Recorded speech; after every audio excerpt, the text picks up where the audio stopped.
นะโมตัสสะมะคะวะโตอะระหะโตสัมมาสัมพุทธัสสะนะโมตัสสะมะคะวะโตอะระหะโตสัมมาสัมพุทธัสสะนะโมตัสสะมะคะวะโตอะระหะโตสัมมาสัมพุทธัสสะพุทธังธัมมังสังฆังกุณุตรังอุปัชฌายังนัมมาสามิ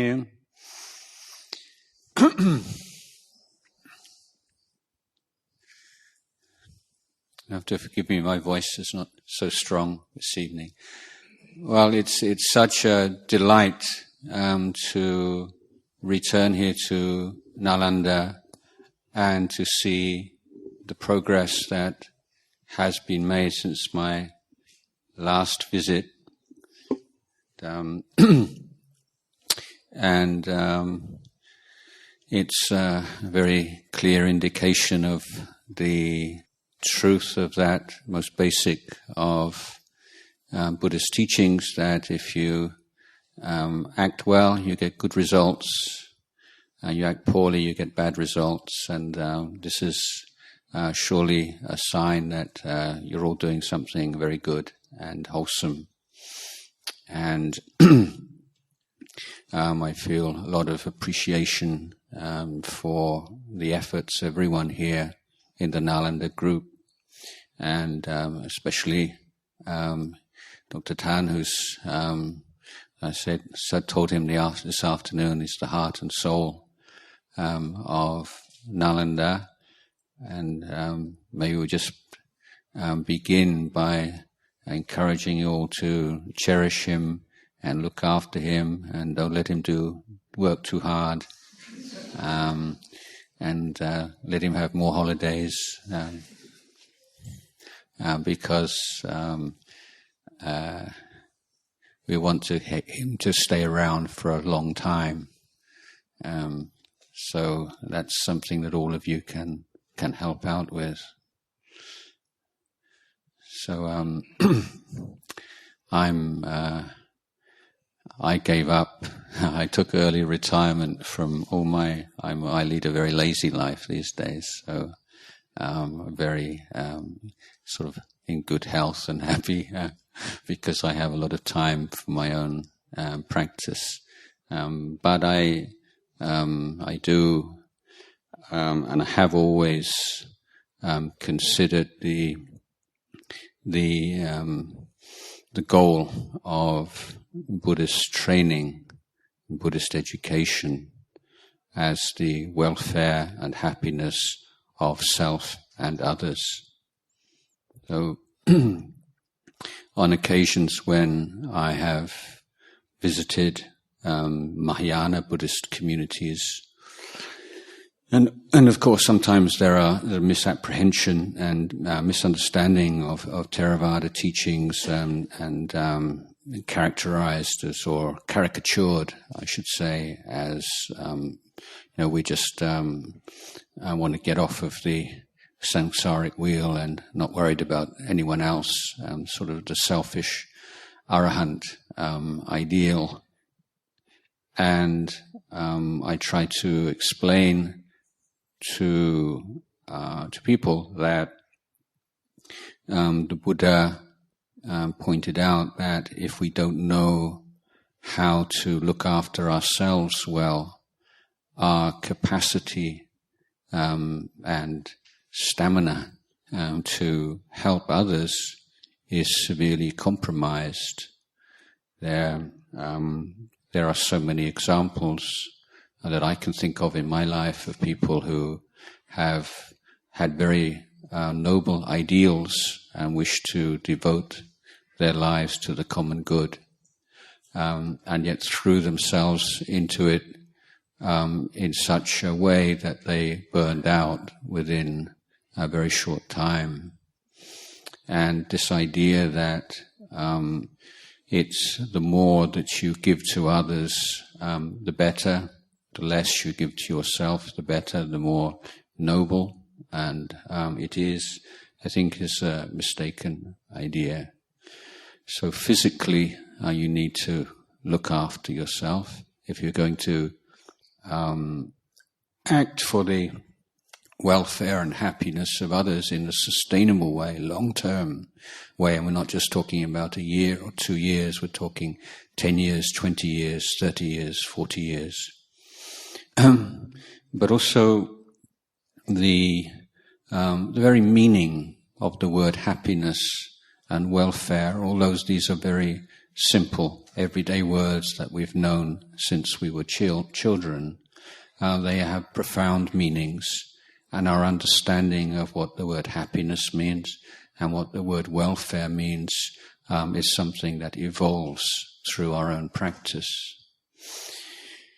But if we, also a very important point, I think, and perhaps you've seen this yourselves, is that when people are motivated to help others, but are not practicing the Dhamma themselves, and therefore lack that inner awareness and maturity,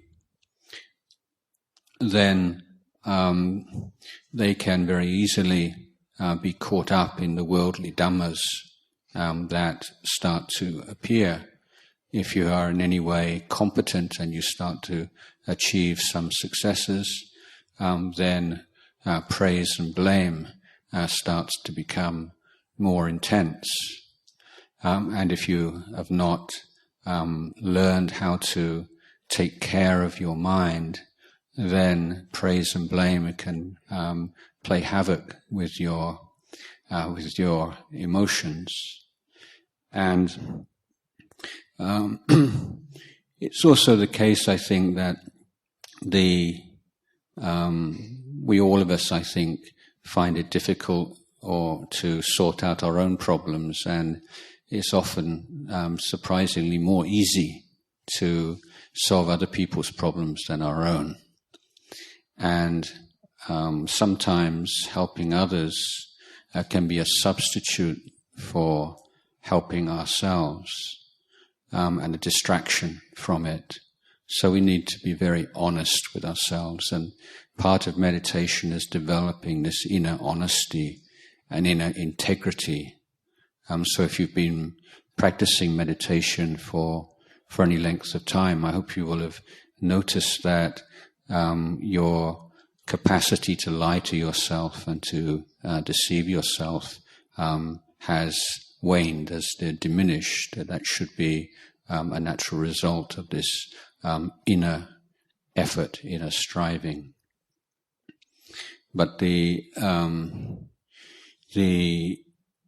lack of self-knowledge and self-awareness constantly undermines our efforts to help others in a wise and sustainable way. And often charitable foundations tend to be full of strife and conflict caused by attachment to views and opinions. And this whole area of practice does often tend to be a blind spot for many well-intentioned people, and I would say also for those who are practicing the Dhamma in I would say an overly technical way, or a path which is stressing formal meditation practice to the exclusion of other forms of spiritual development.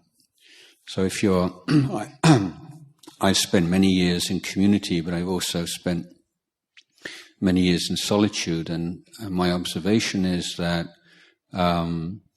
in solitude, then you of course have a lot more choice over your style of practice, and you can put forth a lot more concerted effort without having to make compromises or be overly concerned with, for instance, the monastic schedule or responsibilities to others. So this like intense kind of retreat schedule of sitting, walking, which many feel this is the real practice, that they're really getting down to it and sat so many hours today, walked so many hours today. That's fine, but I would suggest that that kind of practice, if it's taken to be like the real practice and other areas of life not given the same kind of attention, can develop real blind spots, and in particular in the realm of ditthi and mana, and attachment to views and opinions and conceited ideas of ourselves with relation to others, for instance. So in doing a lot of sitting and walking, the hindrances become very clear. Sensual desires, aversions, negative feelings, sloth, torpor, laziness, mental agitation, worry, doubt. These are, the nitty-gritty. These are the things that you're learning to work with on meditation retreats. But it's much more difficult to work on attachment to views and opinions and conceit in that kind of environment. And this is why community life as should always form the balance to the devotion to formal practice. And people often will have a resistance to that because no matter how harmonious the community you live in, there's always, when human beings living together, there's always friction of some kind or another. And what is that friction? That's the friction caused by defilement. It's not caused by anything else. And when we're living with people who have different ideas of who we are to the ideas that we cherish, it's uncomfortable. When we have to contend with people who have reasonable ideas about things which conflict with our own, that's uncomfortable. And as meditators, we shouldn't shy away from that discomfort. That's very much part of it. And so the kind of training that I received and I tried to develop in Wat Nanachat, for instance, is giving monks the experience of solitude interspersed with periods of living in community, so that the kinds of work that you can do in solitude most effectively are addressed, and also the kind of work which is most effective in community is addressed. So there are different strengths and weaknesses of solitude and formal meditation and the practice in daily life, and they should also be seen as a whole and not as one conflicting with another, or finding that your mindfulness is not so strong in community and craving the next retreat where you can get back to the real practice. So today I'd just like to talk a little bit about what our practice is, and this in itself is significant, isn't it? Because any substantive talk about Buddha Dhamma, we really have to move into the realm of practice, because this is where it's made real. And the very question of practice and what is practice? We have this rather unusual word. The way that we use it is not the way that it's used outside of the Buddhist community. But I would But I often reflect on this when meeting people in Thailand in particular who are of the view that they're not yet ready to practice the Dhamma. They've just too many things going on in their life, and when they're a bit older, things have settled down a bit. And it's just usually always something, just to put it off a little bit. So everyone is very keen to practice sometime in the future, but not so keen to practice right now. But what exactly is this practice that they are postponing? And what's the alternative? So, a common view is that I'm just sort of treading water and just getting by and making money and raising my family and doing something, and sort of in this kind of neutral zone. And then sometime in the future, I'll be in this place where I can really put some effort into practice. But I think that's a false or mistaken way of looking at things, that practice is basically what you do, how you act through body, speech and mind. It's kamma, in other words. So from the moment that you get up in the morning to the moment you fall asleep at night, you're practicing. So it's not a matter of you're in this grey neutral zone treading water until one happy day you can practice, and right now you're not practicing. You have a choice of practicing Dhamma or a choice of practicing Adhamma, that which is not Dhamma. You're never in a position where you're just not practicing anything at all. Because every time you open your mouth, every time you sit and you dwell on some topic in your mind, every time you act, you're creating karma. That's your practice. So your life is your practice. Now,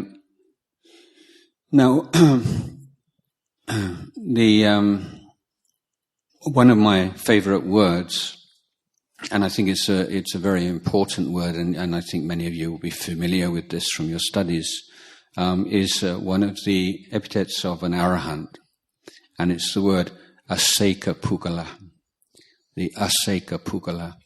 So is a negating word, and basically aseka means the graduate. The arahant is the graduate, the one who no longer needs the sikha or the training, one who has gone beyond the training, gone beyond the Buddha's education, Eightfold Path, no longer needs a training. He's graduated. Now from that, we can infer that all human beings, save arahants, are in need of training. And our life as Buddhists is characterized as a life of training or education, that we become truly human through this education. Sometimes in speaking with Western groups and even Thai groups and people who've been influenced by Western culture, you can get this question: what is the meaning of life? And it's one of those dud questions. It sounds when you first hear it, sounds really profound. But in fact, I would contend it's a meaningless question. It's like saying, what's the meaning of a tree?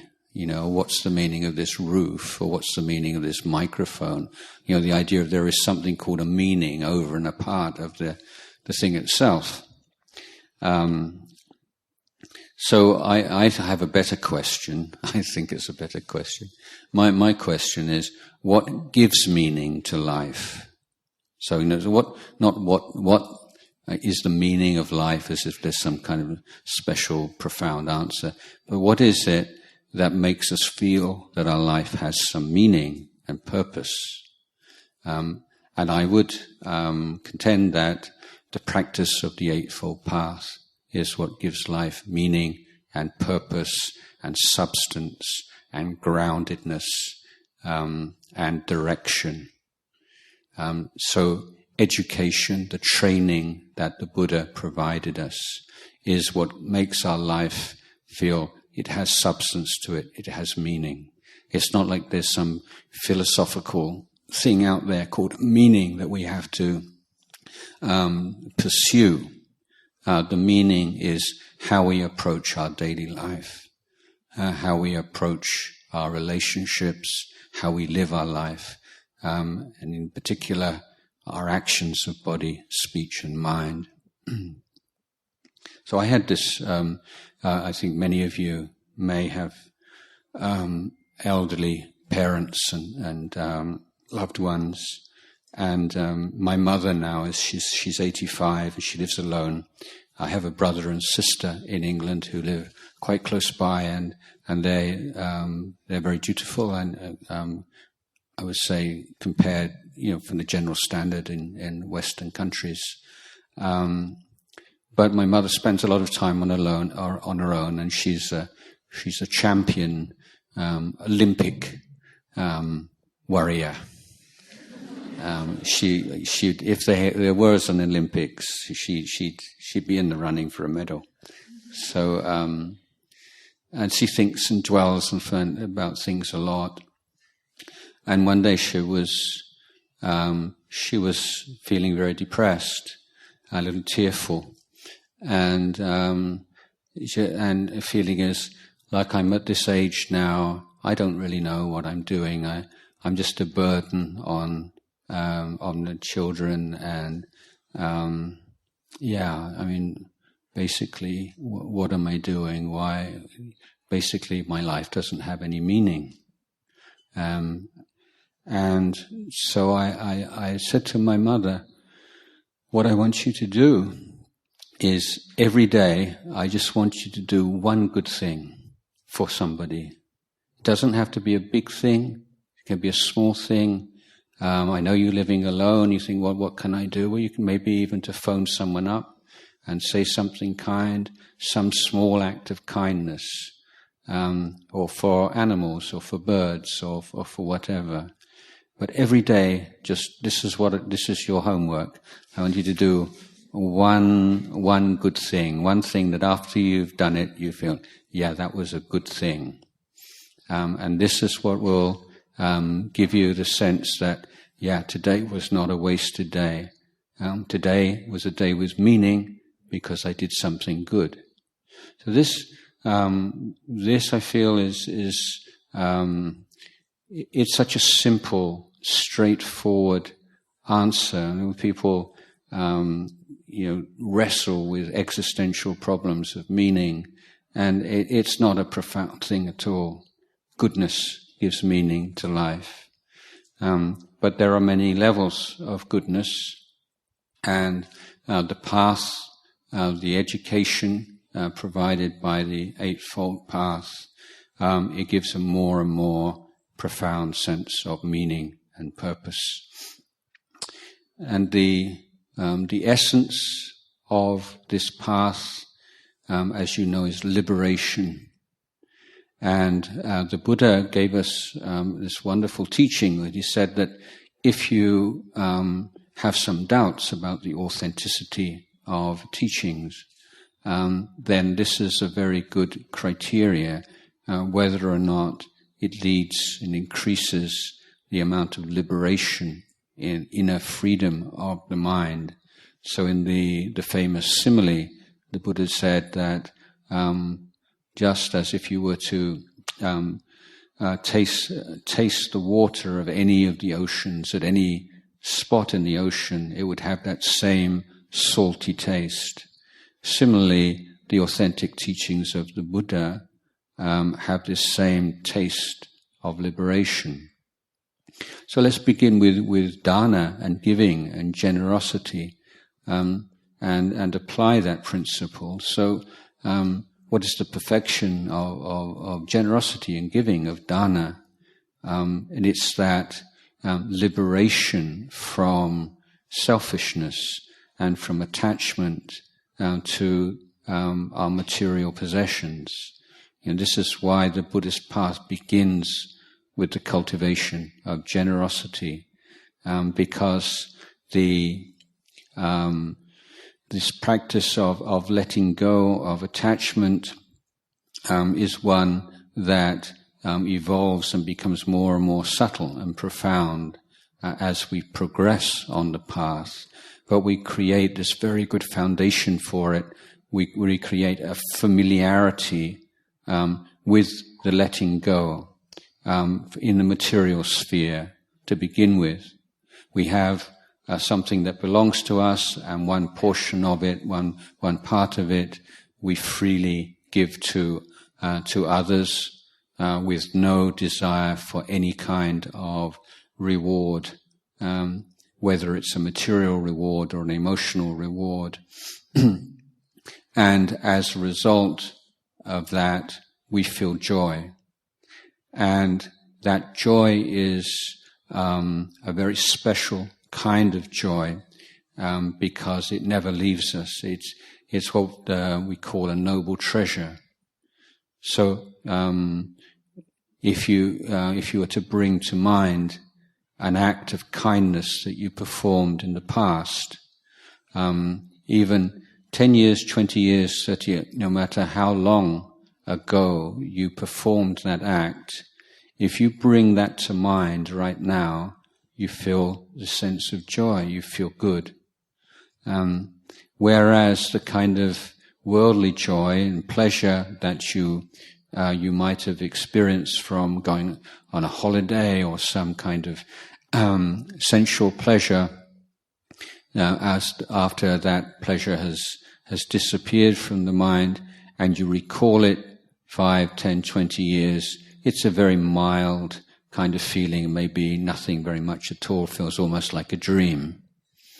And so this is a way that we can put these teachings of merit and demerit and the difference between sensual pleasure and spiritual pleasure. All these things can be put to the test through our everyday experience. Similarly, if you've in the past, I'm sure we've all given offerings and made sacrifices, but with and which required, a renunciation of our wealth, of our possessions to one degree or another, and yet with some hope or some desire for reward. Now, after some time has passed, when we recall that act of giving, we feel nothing. It's as if we're remembering a transaction of some kind or another.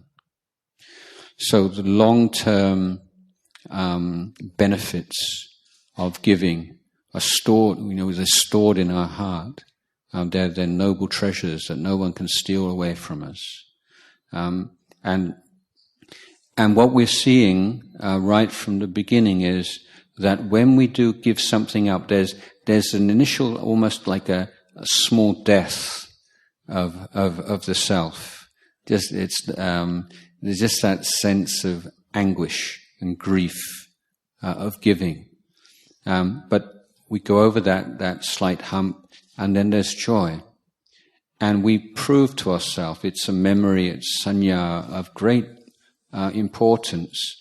We know that relinquishing things that we'd formerly felt are mine and are important to me lead to joy and happiness. And so this is part of the emotional fortitude that we need to draw upon when we're we're being challenged to let go of attachment to the body, to feelings, to perceptions, to thoughts, to ideas, to beliefs, to views, to emotions. We create this first strands of emotional strength from the act of giving. Now, another aspect of giving is that just as through the inner cultivation of positive emotions and of the virtues and the bojjhangas and the enlightenment factors, we find that they naturally express themselves in our actions and speech. So there's this inner growth which naturally expresses itself in our relationships and in the world that we live. But what is perhaps sometimes overlooked is that there is the same movement from the outer to the inner. And through an act of giving, we change our sense of who we are. So if you give, you are proving to yourself that you are a giver and you have something to give. And this is why in the very poor villages of Isan in northeast Thailand, very poor people have a joy and a lightness about them because they are poor, they have very little material wealth, but they give. And their sense is not of, I'm someone who lacks this and lacks that. Yes, they do. I'll not be too idealistic here. But at the same time, they have this sense of, I'm someone who gives, I'm someone who shares, I am someone who has something to contribute. And as a conventional sense of self, this is a very healthy one. And this is how in Buddhist psychology, we approach this idea of self-esteem, or we create self-esteem through generosity and through precepts. So on this practice and this, I'm not going to go through the Eightfold Path today. I'm going through the three stages of dana, sila, and bhavana.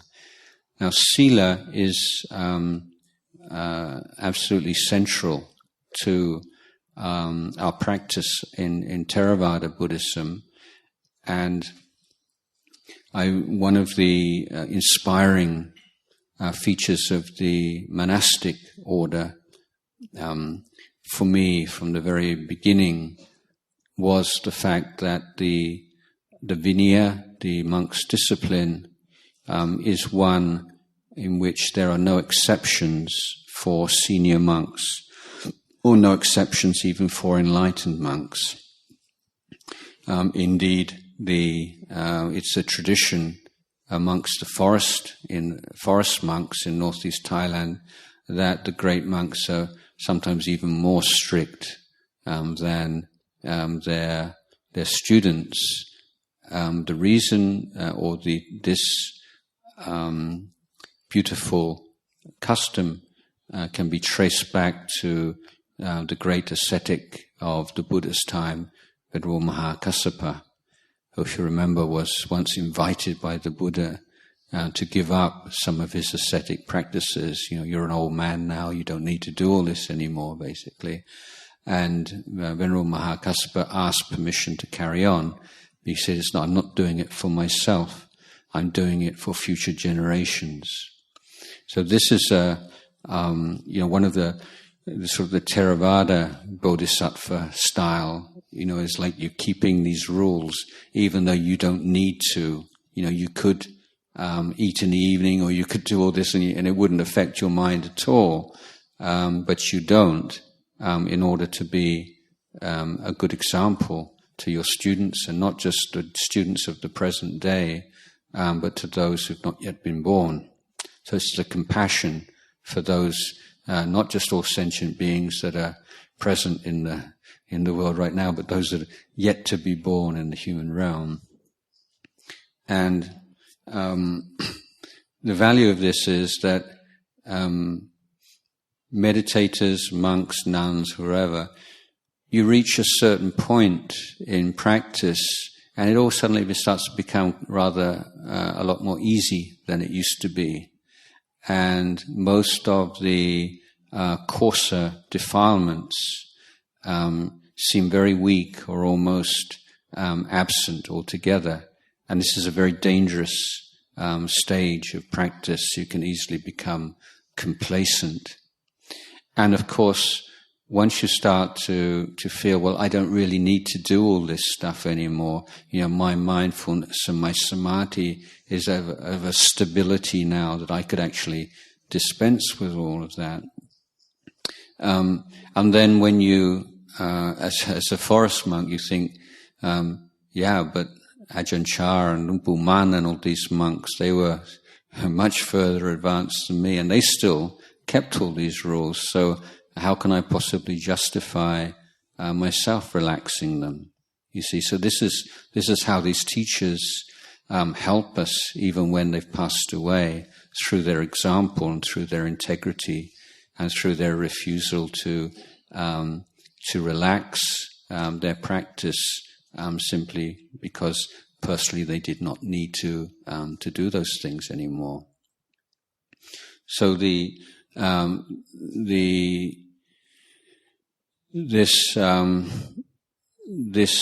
tradition means also that you can, as a young monk, you can have a great deal of confidence in the teachers. So even if you're asked to do things that you don't agree with by your teacher, you'll know you'll never be asked to do anything unethical because the teacher has given himself to the Dhamma and the Vinaya. So you have a hierarchical organization, very conservative in many ways, but it's a very special hierarchical organization. Firstly, everyone is there because they want to be, and if they don't want to be, they can leave at any time. And secondly, that all those members of the hierarchy who are in positions of power voluntarily agree that their power be constrained by the Vinaya, and the lifestyle of the senior monks and like this robe I'm wearing, it's exactly the same as the robe I wore 40 years ago when I was first a monk. I don't have any sort of special trappings, or I don't have a hat, or any kind of any just exactly the same. So precepts offer many important advantages on the path, but I would like to just talk a little bit about the unique attitude to morality in Buddhism, and particularly in Theravada Buddhism. So in many religious systems, they postulate an all-powerful deity who basically decides what's right and wrong, and your job is to learn that, memorize it, and be obedient to it. And there is a reward and punishment system installed, so that you are threatened with a punishment if you don't do what you're told, and you're tempted or inspired by a reward, a heavenly reward, if you do. So in Buddhism, it's very different approach. So the Buddhist approach is always, start off right down at the basics, and a kind of question. Buddhism is a religion of questions. You're encouraged to ask questions. You're challenged to ask questions. You're expected to ask questions. And the first question is, in any kind of community, in a family or an organization or in a community, what is the most basic need that we all have? What is the one need that everybody absolutely has to have fulfilled? My answer here is safety. We need to feel safe, and if you're in any situation, even if you're wealthy, you're well off, or you have access to teachers and profound spiritual teachers, if you feel in your personal life you're not safe, you're not going to get very far in practice of Dhamma. And if you feel that your children or your loved ones are not safe, then even more so. So safety is... So the Buddhist question is, how do we live together in such a way that everyone can feel safe? Okay. This is a really important question. So the Buddha's answer is to take the human nature. Again, is the absolutely characteristic of our tradition. And the Buddha points out that we cannot, as an act of will, decide to be virtuous, in the sense that we hear a teaching about loving kindness and compassion, and we're so inspired. So then maybe go and bow to the Buddha and say, from this day onwards, I will never get angry with my husband or my children. I shall just be full of loving kindness and compassion all the time. So it doesn't work, does it? I mean, but this is an important truth to bear in mind, that emotions and habits created over a long period of time, these do not just go away through the wish for them to do so. Even a very devout, fervent wish, it's not possible. But we do have a certain capacity to exercise our will over our actions and our speech. And this is our tool in the realm of ethics and morality. So the Buddha, one beautiful word he used to describe the keeping of precepts, he said at one point, this is mahadana. This is the great gift that you give to the world. So you announce to yourself and to your family and all those around you that, yes, I've still got dosa and anger. I lose my temper sometimes. I get angry. I get annoyed. I get irritated. I'm working on this, but right now that's how it is. But I promise you that I will never abuse you physically or verbally. Okay. So how do you feel when someone tells you that? You feel safe, don't you? You're not saying that person should be a saint and should, oh yeah, well, you should love us. You say you love me. So, how can you feel negative? Well, you do. It's just normal and natural sometimes. But you make your stand. This is where you make your stand. Even though I'm angry, even though I'm irritated, even though I will never abuse you physically or verbally. And then you make an announcement, yeah, I have greedy thoughts. I have envious thoughts. I have acquisitive thoughts of, yes, I really like that. You see something that belongs to someone else, and maybe there's just this, oh, if only that was mine. If I had that. The classic kind of envious thought is, if I had that, I would be happy. So these kinds of thoughts can still arise, but you say that even though I have these thoughts sometimes, I will never take anything that does not belong to me under any circumstance. I won't cheat under any circumstances. So how do you feel? You feel great. You don't always have to worry when you put things down. I hope that's still there when I come back. It will be. And this is one of the beauties of monastic life. Even if you had something that was quite valuable, you put it down, and you just have to think about it. It will still be there when you come back, because no other monk would dream of taking something that didn't belong to them.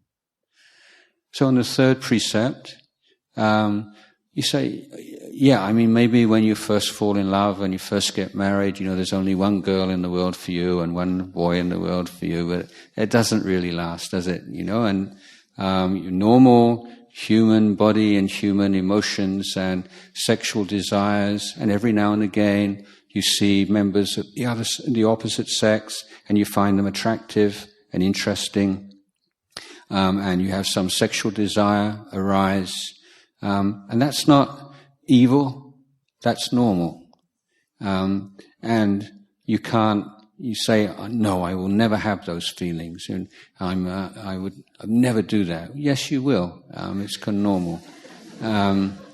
But you announce, even though sometimes these thoughts, these feelings arise in my mind, I will never act upon them. I will never speak a single word coming from those kinds of emotions. You see, so wow, if your spouse makes that kind of commitment.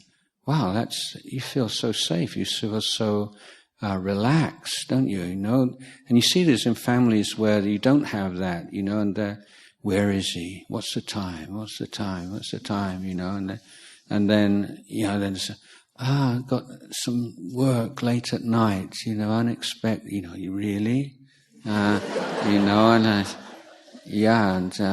who can I check up with? You know, and you know, just the way that your mind can just spin around, and one part of you saying you should trust him or you should trust her, and don't think so much, you know, but you can't help it, can you? Because there's not that commitment to precepts. But once you have it, and then you're absolutely, you're not saying I'm a saint and I never have these kind of feelings or temptations or things, but you know, it's not like Superman or Superwoman standard of behavior to say, no, I just won't follow that. I won't do that. And I won't lie. You don't have to worry, is that true? Is that false? You know, maybe I mean, you just don't lie. And sometimes when you don't lie, you feel embarrassed, and you have fears of that someone will lose their respect for you a little bit, or not like you so much, or even abandon you.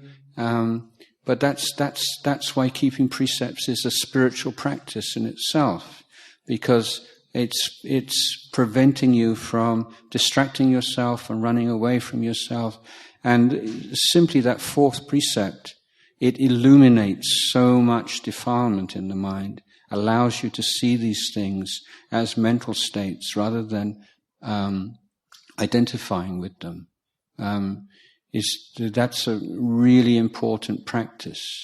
So these precepts, these are objects of mindfulness in daily life, basic objects of mindfulness.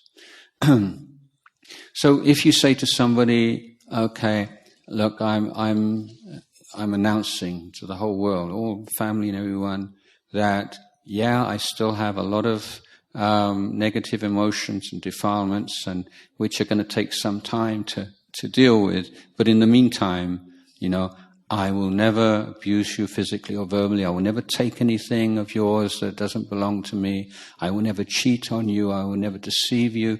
I will never lie to you. But this will only hold true as when I'm sober, because when I drink, I'm not so sure that I can really.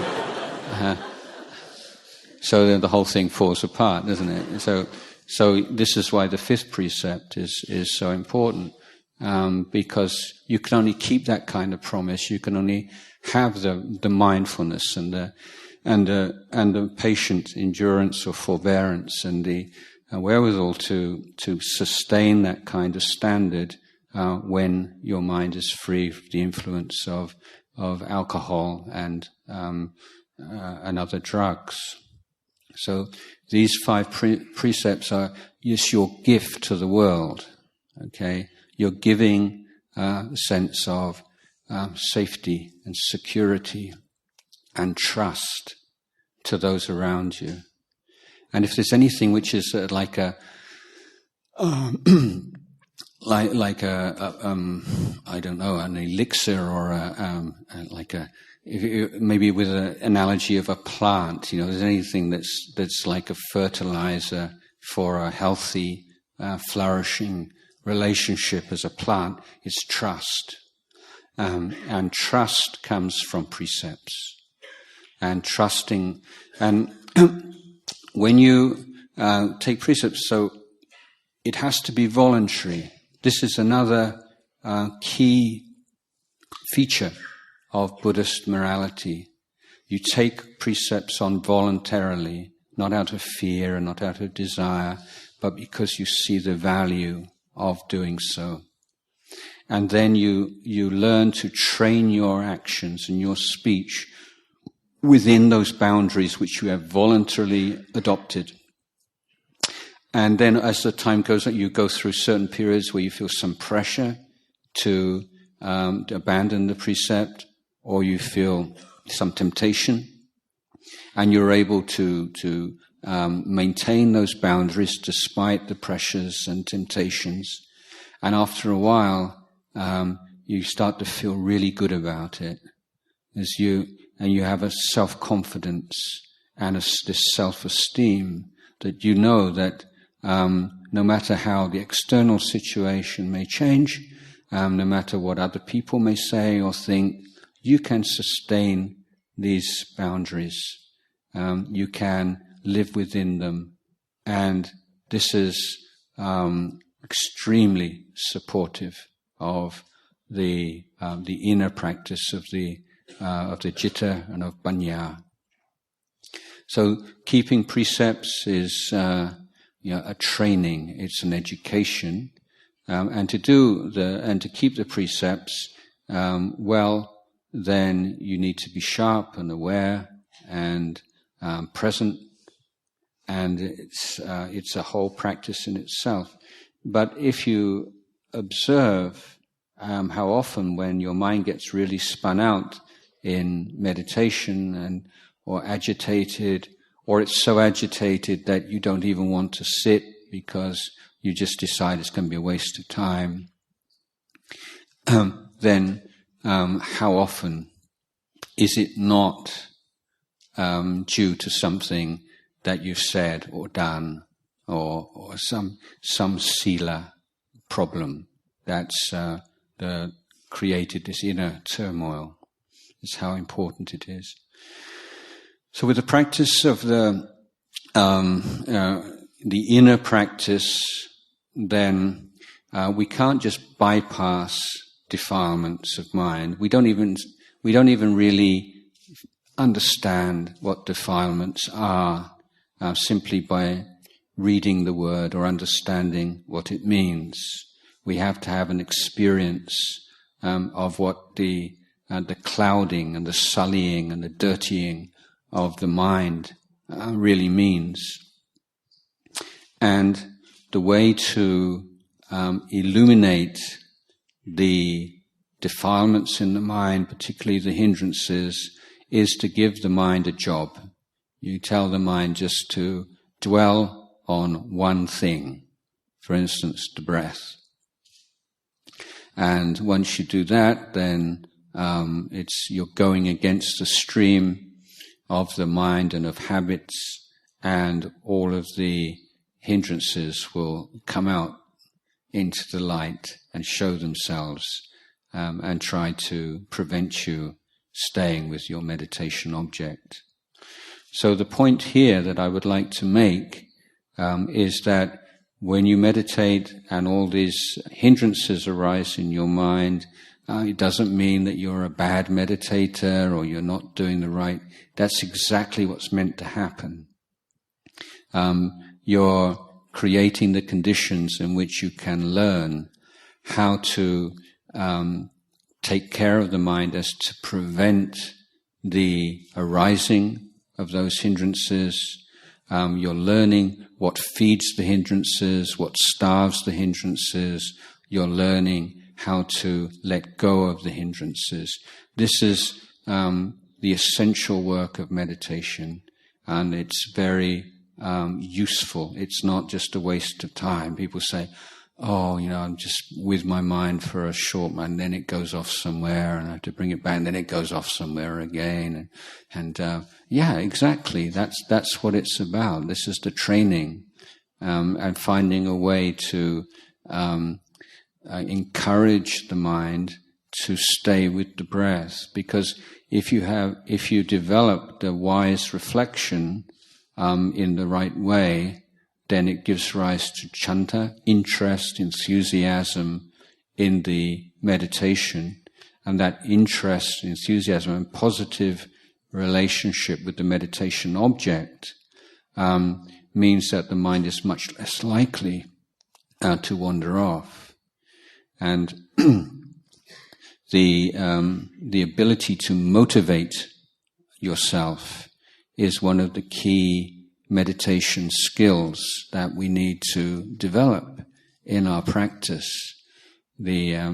Even monks and very dedicated meditators are not always inspired, so you have to learn to massage the mind a little bit and know when you're getting a little bit stale and it's a little bit difficult. Then sometimes you have to step back a bit and bring up your initial inspiration in starting to practice, or recollect teachings that have inspired you, or bring to mind the face and of teachers that you look up to and revere.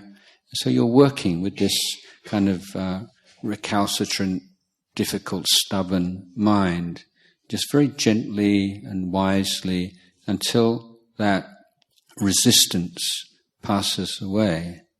And so you're learning life skills, meditation skills.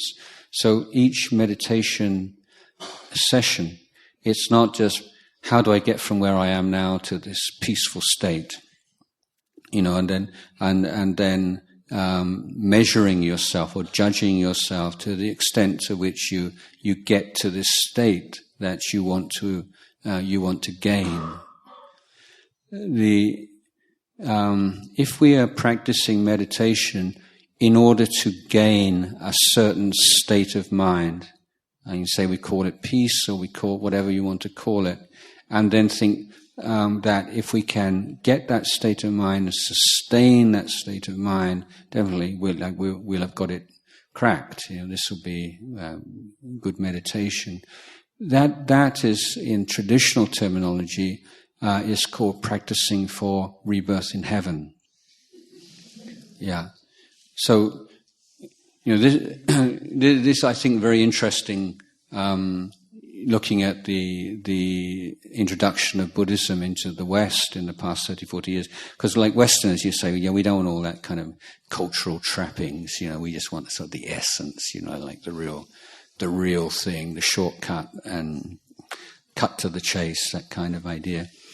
But nevertheless, most householder practitioners are always going to have that tendency to seek heavenly rebirth rather than liberation. But when it's couched in this modern language of psychologists, it's like this mindfulness, whatever you do, even if you're eating an orange or whatever you're doing, there's this kind of mindful halo around you, you're sort of contented and happy in whatever you're doing. This is a modern variation on this idea of being reborn in heaven. So the idea that there is some kind of state of eternal mindfulness or eternal peacefulness or something, and that's the goal of practice. This is practice for heaven. So the Buddha is saying that we have to know and be liberated from all attachment to mental states. So whatever the mental state, whatever the aramana, whatever it might be, then we have to seek liberation from identification with it, attachment to it. And this practice, as I said, is a practice of liberation. So the precepts is this giving of sense of safety and trust, but it's a liberation from the bad karma that we would otherwise create through actions and speech. And in the practice of samadhi, we're willing to liberate ourselves from the attachment to hindrances. But when the hindrances pass away, then we have to be careful again not to attach to the peace that arises. So the people have meditators who have very agitated mind. Sometimes they have but a strong willpower. So they struggle and strive, and then sometimes the agitation falls away, and immediately what happens is like, done it, now I want my reward, and just sort of bask in this like state of non-agitation, and what happens? Fall asleep. You see, when you think this is what I want, I've got what I wanted, and now I can relax. That's a trap, you see. So, like Ajahn Chah give this sort of counterintuitive teachings when the Westerners would say, my mind's so agitated, and so he said, well, when it's agitated, you know it's agitated, and when it's not agitated, you know it's not agitated. The point is the knowing. That's very, very difficult to really appreciate. But the word Buddha means what? It means awaken. So this sense of awakening, this is how liberation takes place. It's not from going from one place to another place and you're liberated from it, but it's awakening to its nature. And so in the mindfulness of breathing is awakening to the nature of the inhalation, awakening to the nature of the exhalation. This should always be the main thrust, is that being awake to. And we're trying to increase our capacity to be awake. So that becomes stronger and stronger, so that we can be awake to whatever mental state arises and passes away. We're not grasping onto it, we're not pushing it away, we're awake to its nature. And this is why when people would say, well, okay, that's, you do samatha, but how does samatha go on to vipassana? You get this peaceful state, and what happens then? You just stop. How does that ever become wise? Or what do you do next? And Luang Por Chah, Ajahn Chah would say, if you've been developing the meditation correctly, then there cannot be that kind of stagnation, because the seeds of wisdom are there within the meditation at all times. Sometimes there's more emphasis on the calming side and less on the wisdom side, but the two have to be developed together. And if meditation is developed with this balance of mindfulness and clear comprehension and right effort, or atapi, then when the mind becomes still and calm, there's this knowing, there's the Buddha knowing, there's the awakened element within that stillness, which will manifest as the movement of wisdom towards the penetration of the three characteristics. Ready is it's present in it, and in this famous simile,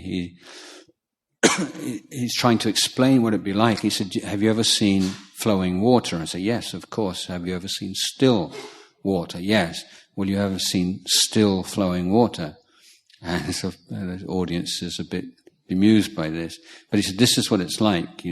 There is stillness, and there is the flow, and that's the union of samatha and vipassana. That's what happens when the path is of liberation is followed through the dana and sila and bhavana, and this emphasis on liberation and wakefulness, and being awake to experience, and not being distracted and fascinated and obsessed with anything that arises on the path. Because if you're obsessed with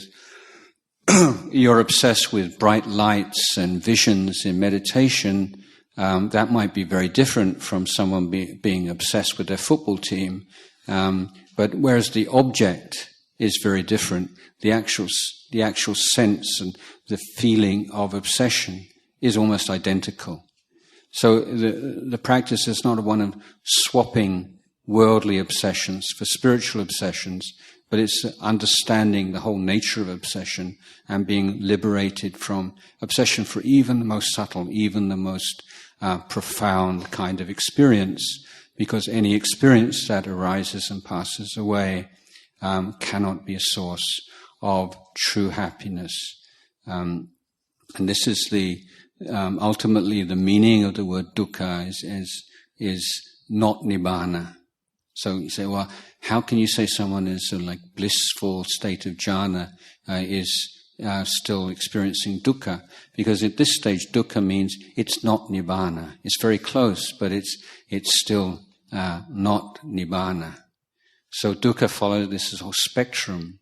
Dukkha from coarse physical pain all the way to this identification with the most subtle kinds of experiences. So it has to be the liberation from all. And it's one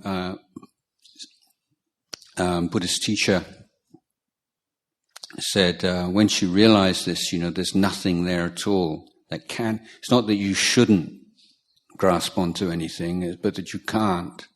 And he said it's like you jump out of an airplane and then you realize you have no parachute. He said, but then you realize there's no ground either, so it's okay. Okay, so that's the talk that I would like to offer you this evening. Thank you.